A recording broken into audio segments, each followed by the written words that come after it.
Hey, welcome to Tim's Workshop.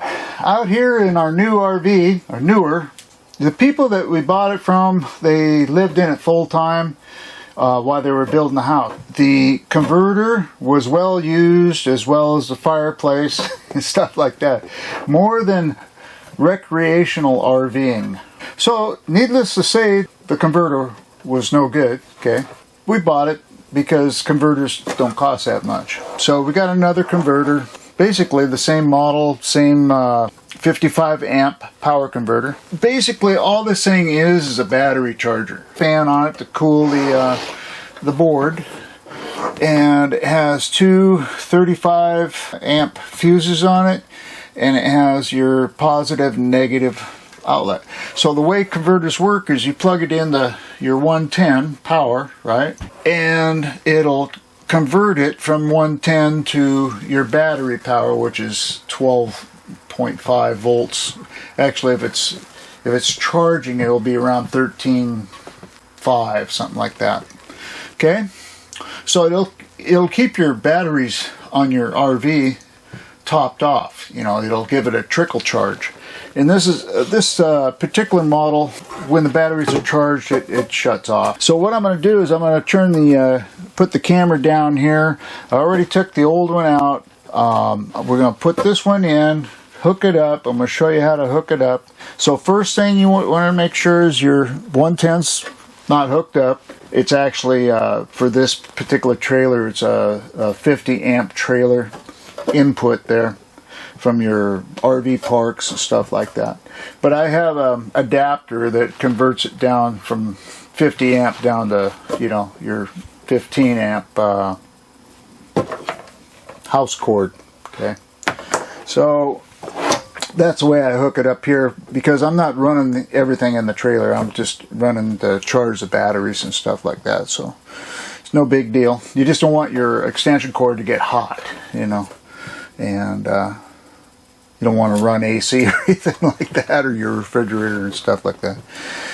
Okay, so let's get set up and get going here and get this thing installed. And I'm going to disconnect the battery disconnect too, so make sure that nothing is on in this trailer when I hook this up. Hey, if you're new to the channel, please subscribe, leave comments, hit the notification, let your friends and family know about my videos, alright? Give me a like. Hit the old hand thing. Alright, here we go. So, I got this loose in here. It takes 4 screws. Puts that in there like that. And you got a ground wire here, okay? Loosen this up more. It's got to go all the way through this. Now, let's get this in there.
Okay, got the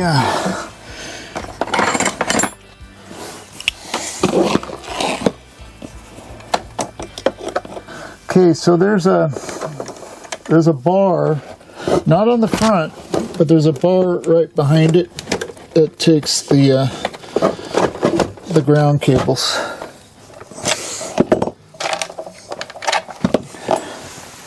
All right, so I got that in.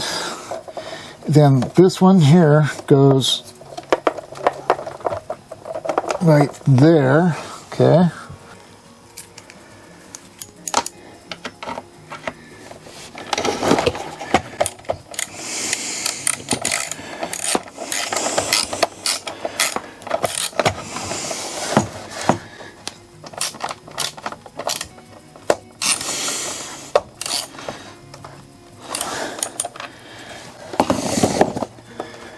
Okay, so this is all done. Now we're working back in the hole here. All right, so I got the ground hooked up. I got everything on the front. I got these two, the black on the negative, the red on the positive, and I'm going to put it back in there. There's still a screw back there that I can tighten down by hand, right? And that'll lock it in so it's not moving around. There we go.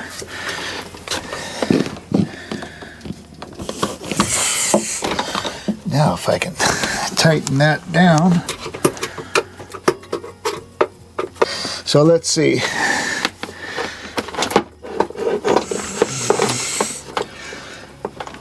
Plug this into the... It has an outlet on the back of this for the 110. Okay. Make sure everything's still hooked up.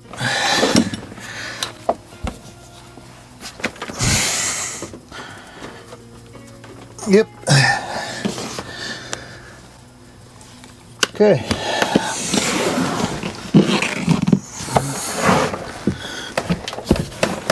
Let's back up in there.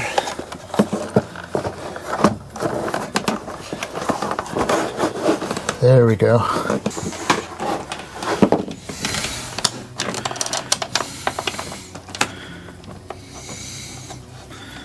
Okay. Okay, there's one. One more. And then we can put the fuse cover on.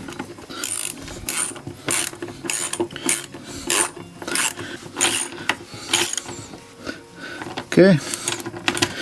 Then the fuse cover. Okay. And this one over here, the last one.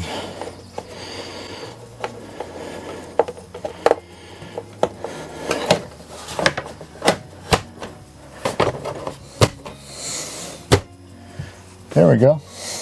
Well, it's time to check it out. I guess we need to keep this open because we need to check these two here. Make sure I got 12 volts coming through there. All right. Well, I got the 110 hooked up to it. So let's see if we're getting DC output here. Yep, 1377. Yay! It's good. Now, when I turn the battery disconnect on, it'll trickle charge my 12 volt batteries, and that's what we wanted. Now, I got the old converter. I wanted to replace it with a new converter on this. It's a newer trailer, so we want to make sure we did that. But I got some fuses. I can put in a new fuse in the old board and get it to work, and then I have a backup. I don't have to buy another $100 and some converter. All I bought was a $10 package of 5 fuses. Of course, you got to use a soldering iron and solder and all that, so it's not something that everybody does, for sure. And then the converter, they don't put screws on it. They put pull fasteners, so in order to get the cover off to replace the fuse, you got to drill the pop rivets out. So not everybody wants to do that either, you know.